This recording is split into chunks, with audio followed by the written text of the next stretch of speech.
I think I'm blessed by the organizers to moderate some of the most important speakers in this conference. And I think that Ivor Ichikowitz is maybe the most interesting one, and we have to thank Simon for this opportunity. So Ivor is someone who's at the forefront of global affairs for the last 2 or 3 decades or more, and he's somebody who can understand very well international environments because he can understand the two powers moving the world. The first is money, and the second is politics. So, captain of industry, defense tycoon, private diplomat, arms dealer maybe. Who are you, Ivor Ichikowitz? First of all, you're making me feel very old. Yes, it probably is 3 decades, but believe me, I started when I was very young. I think that when you work in the developing world, you cannot avoid being involved. If you want to be in business, if you want to make a difference, you have to be involved in business and you have to be involved in politics. And I've never defined myself as being in business, in politics, in diplomacy. I've always defined myself as having a desire to make a difference and to doing whatever is necessary in order to do so. So you're based in Johannesburg, or at least the first hat you're wearing is the South African one, right? So do you think that Africa is recognized, for its growing role in the international environment? So I have had one of the greatest privileges that I've had in my life was to have my formative years in South Africa at probably one of the most exciting times in history. It was a moment in history where the Berlin Wall fell, communism as we knew it kind of changed its face, the end of apartheid happened, and the world really truly was an inflection point and changed. And I had the great privilege of being part of the final stages, the dying stages of the revolutionary struggle in South Africa. And I got to experience firsthand how a very small handful of people could really change the world. And I think at that time we kind of did. It was a point of great euphoria. It was a time of where nothing was impossible. It was a time of incredible hope. It was a time when we believed that Africa would be rising ultimately. And we did some amazing, amazing things. I think Africa as a continent has taken a lot longer than we ever anticipated to take its real role in the global economy. But I think that we are today, in 2023, probably more at that inflection point than we ever were before. The African continent represents 54 votes in the United Nations. The African continent is now home to a new generation that doesn't have the shackles of colonialism, the monkey of apartheid on their shoulders. My son's generation, and my son now is 26 years old. He was born after 1994. His generation is the generation that is going to take Africa to the next level. Africa, by 2050, will have the single largest youth population. We will have the biggest population of consumers. We will have the biggest labor force in the world. So anybody who doesn't take Africa seriously today does so at their own peril.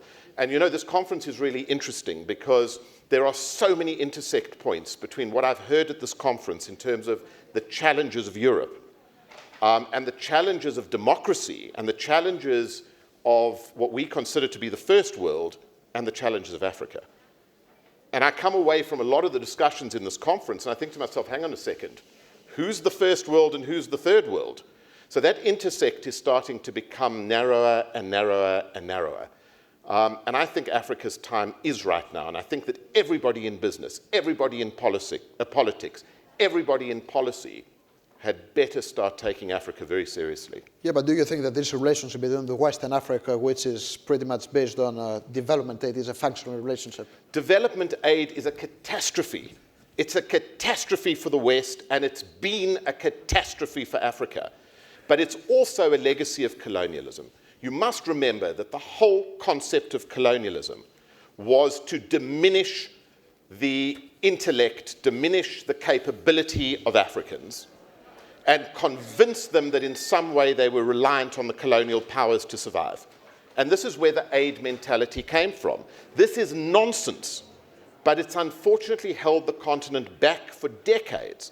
We're at a point in the trajectory of Africa right now where young Africans are saying this is absolute rubbish. We are as capable as our colleagues elsewhere in the world. We're as capable as anybody else in the world. We're global citizens. Don't try and give us aid. Treat us as equals and give us an opportunity to stand toe-to-toe with you and to be part of a global economy. And that's the message we're getting out of young Africans right now. So I think that, if I'm not mistaken, you were invited by President Biden to the US-Africa Leaders Summit in DC. So what are you making of US engagement with Africa?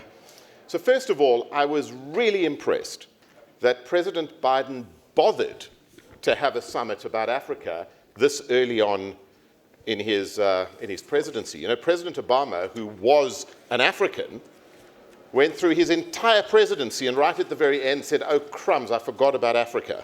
And somebody's going to, somewhere in my biography, somebody's going to criticize me for forgetting about Africa. Well, that didn't happen with Biden, and the Biden administration put a huge amount of effort into redefining the United States' relationship with Africa. But they didn't do so initially because the United States thought it was important. What they did is they identified that China had stolen the march on the resource base of Africa. And somebody in a dark room somewhere in the Pentagon turned around and said, we've got a security risk here. All of the technology metals, all of the resources that we're going to need to drive our tech revolution are coming out of Africa, and the Chinese own them. So we better start cuddling Africa so that we can get our piece of the action. And I'm sorry, I'm being cynical, but this is honestly what happened. But the outcome was really positive. I walked away from that summit very, very encouraged. You know, the Obama summit was all about AGOA, it was all about aid, it was all about how we're going to help the poor Africans climb out of poverty. None of that in the Biden summit. Biden started using terms like partnership. I heard the investment word mentioned in that summit. And I think that there really is a chance that we're heading towards a new engagement, not just between the United States and Africa, but the West and Africa. Because now Europe has no alternative other than to start using the same language. But do you think it's too late for the West? You know, I think that China is now stepping in. Can you please close the door? That China is stepping in Africa. And I was listening to your speech at Harvard University last week, where you presented this youth survey, which is an initiative of the Ichikowitz Foundation. What the data tell you about the role of China? So really very interesting. There is no question that China saw the potential and opportunity in Africa long before anybody else did. In fact, that's probably not correct. I think China took the opportunity at the point when the opportunity was created. I don't think that this is an issue of China or the rest of the world. The opportunities in Africa, remember, we're talking about 54 completely individual countries, are so huge that there's place for everybody. China just happened to have put their money where their mouth is first. And at a time when nobody considered Africa to be investable, the Chinese made Africa investable. The Chinese government stood behind Chinese enterprise, they created credit guarantee structures, and they made real tangible investments in Africa. Now, what the youth survey showed us is that in the first edition in 2020, pre-COVID, the United States was considered by young Africans to be the most influential country in Africa. Post-COVID, when the Americans had pulled out, when the Europeans had pulled out, and in fact, when everybody had pulled out, what was left in Africa? The bridges the Chinese built, the roads the Chinese built, the telecommunication systems that the Chinese built, the dams the Chinese built, the electricity infrastructure the Chinese built, and suddenly young Africans said, hey, hold on a second. It's actually the Chinese who've made the biggest difference in our lives. But this was fantastic because it was a wake-up call to the West to say enough with rhetoric, enough with talking, enough with paying lip service to Africa. We'd better start making a tangible difference. And the youth of Africa are open to this. Our youth survey is a very, very telling document. We created the youth survey so that we could properly have some insight into what the immediate future of the continent is going to look like. Because this is the demographic that is the next generation of leadership, and not the next generation in 20 years' time, the generation in 2 or 3 or 4 years' time. This is a dynamic, colorful, excited, worldly, positive generation of people who want to be contributors to the global economy. And that's what the youth survey is telling us. So 30 years ago, let's get back to your industry. You founded Paramount, which is a global aerospace and technology conglomerate. So you're protectors of nations, you guarantee peace, and how you do it? So Paramount has a phenomenal history. Paramount is an accident of history. The South African government had a massive investment during the apartheid years in the defense and aerospace industry. Why? Because what very few people know is that there was only ever one real armed conflict during the Cold War. And that was a war, believe it or not, between the Russians and the Americans, where the Cubans were the proxies for the Russians, and the apartheid government in South Africa, the proxy for the Americans. The Americans had shot themselves in the foot. They couldn't supply their ally with defense equipment because of the sanctions they'd imposed on them, so they invested heavily in the defense industry.